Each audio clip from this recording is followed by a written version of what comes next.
মাননীয় স্বরাষ্ট্রমন্ত্রী সালাউদ্দিন আহমদকে সংসদে উত্থাপিত আকারে জাতির পিতার পরিবার সদস্যদের নিরাপত্তা রহিতকরণ বিল 2026 অবিলম্বে বিবেচনার প্রস্তাব উত্থাপনের জন্য আহ্বান জানাচ্ছি। ধন্যবাদ মাননীয় স্পিকার।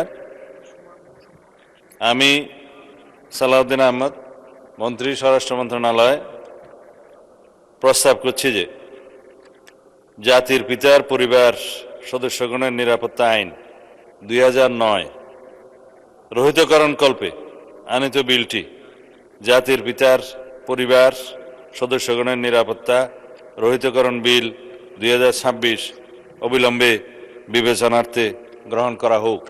সংসদের সামনে প্রশ্ন হচ্ছে, সংসদে উত্থাপিত আকারে জাতির পিতার পরিবার সদস্যদের নিরাপত্তা রহিতকরণ বিল 2026 অবিলম্বে বিবেচনার জন্য গ্রহণ করা হোক।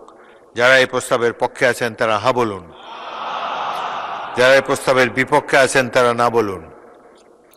আমার মনে হয় হা জয়যুক্ত হয়েছে, হা জয়যুক্ত হয়েছে, হা জয়যুক্ত হয়েছে। অতএব সংসদ উত্থাপিত আকারে জাতির পিতার পরিবার সদস্যদের নিরাপত্তা রহিতকরণ বিল 2026 অবিলম্বে বিবেচনার জন্য গৃহীত হলো।